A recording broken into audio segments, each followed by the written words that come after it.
Men sizlarga qizlar, Moskvalik ish beruvchilar va agentliklar bilan qanday to'g'ri muomala qilishni aytib beraman. Birinchi navbatda dugonalar, sizlar ularning ofisiga kirib, stol ustida sakrab, super kod usulida dvoyechka urishni o'rganishlaringiz kerak. Mayli, hazillashyapman dugonalar. Bu shunchaki hazil. Xullas, qalanglar. Moskvalik ish beruvchilar bu juda ayyor va oldindan aytib bo'lmaydigan mavjudotlar. Eslab qoling, hech qachon bu agentliklar oldida progibaytiz bo'lmang. Nima uchun dugonalar? Chunki agar siz prorab yoki direktor oldida egilishni boshlasangiz, uning ko'zida oddiygina arzon ish kuchiga aylanasiz. Siz bilan u xohlaganicha o'ynashadi va oyligingizni ushlab manipulyatsiya qiladi. Bu esa qizlar, bizning millatga nisbatan diskriminatsiya hidi kelyapti degani. Shuning uchun men sizlarga maslahat beraman. Agar siz qandaydir obyekt yoki agentlikka ishga borganingizda, birinchi navbatda butun ko'rinishingiz bilan bu siz uchun shunchaki navbatdagi shabashka ekanligini ko'rsatishingiz kerak. Chunki agar u sizning ishga juda muhtoj ekanligingizni, patentni to'lash kerakligini ko'rsa, u sizga qiziqmay qo'yadi va narxni tushiradi. Siz bu yerda kim zo'r kadr ekanligini ko'rsatishingiz kerak. Qachonki u sizga go'yoki bu ish umuman qiziq emasligini ko'rsa, demak baliq qarmoqqa tushdi va endi sekin tortib olish mumkin. Chunki bu paytda ular o'zlarini sizga kerak emasdek his qilishadi. Lekin shu bilan birga dugonalar, ular sizni ishga olishni juda xohlashadi, chunki shundoq ham chalayotgan obyektlarni yopish va o'zlarining obro'sini plintusdan tushirib yubormaslik uchun. Buni eslab qolamiz dugonalar. Keyin biz ular bilan kommunikatsiyani to'g'irlab, o'zimizning alfa xodim ekanligimizni ko'rsatganimizdan so'nggina keyingi bosqichga o'tamiz. Men bu bosqichga kadrlar bo'limi o'ljadan aqlini yo'qotadi deb nom berdim. Ular qarmoqqa tushgandan keyin biz baliq patnisda bo'lishi uchun ozgina oziqa tashlaymiz. Oziqa olamiz. Xo'sh, sizning holatingizda bu qandaydir yirtilgan qog'ozga yozilgan rezyume yoki shunga o'xshash narsa bo'lishi mumkin. Xullas, eslab qoling, pul sarflab, chiroyli fayllarda hujjatlar to'g'irlab, qandaydir qimmatbaho papkalar va hokazolar qilib borishning keragi yo'q.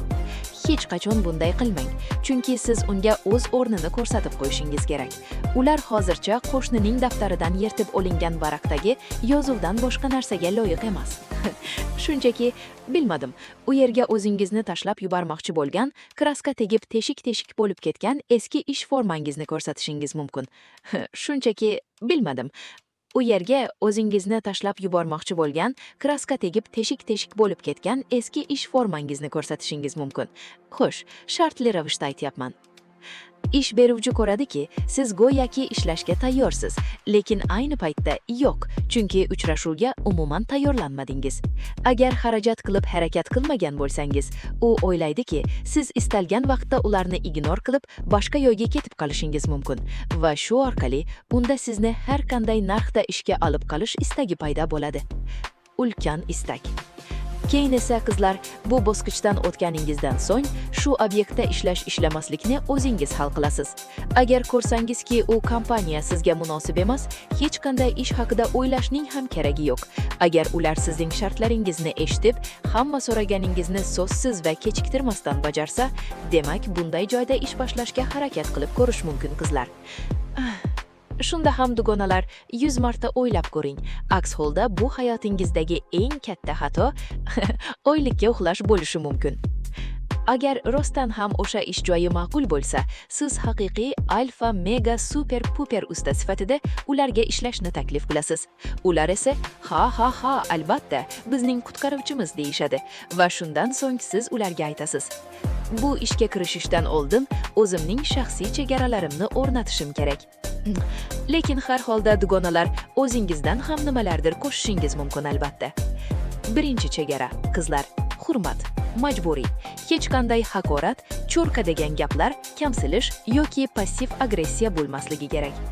Ikkinchisi, xalloslik, yolg'on, oylikni yarmini qora konvertdan berish, keyingi oy beraman degan gaplar va ikki yog'lama o'yin men uchun qabul qilib bo'lmaydigan narsa.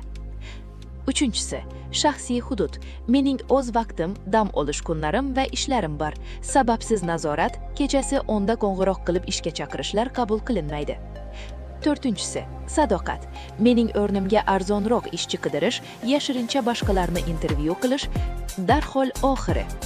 Beshinchisi, kommunikatsiya. Oylik kechikishi yoki patent masalalari e'tiborsiz qoldirilmaydi va yashirilmaydi. Biz muhokama qilamiz, telefonni o'chirib yo'qolib qolmaymiz va jimlik bilan manipulyatsiya qilmaymiz. Oltinchisi, emotsional yetuklik. Boshliqning baqir-chaqirlari, jarima bilan qo'rqitishlari kacheli variant emas. Men xotirjam, katta odamlardek ish munosabatlari tarafdoriman. Yettinchisi, o'zaro munosabat. Ikkalamiz ham hissa qo'shamiz. Agar faqat men yelib yugursam va asbob-uskuna yoki normal sharoit bo'lmasa, bu ish emas. Va 8-si, muojala chegarasi. Hech qanday tahdidlar, deport qildiraman, oylikni kesaman degan shantajlar bo'lmaydi. Ketaman, qaytaman yo'q. Yoki muammoni tinchlikda hal qilamiz, yoki xotirjam tarqalamiz.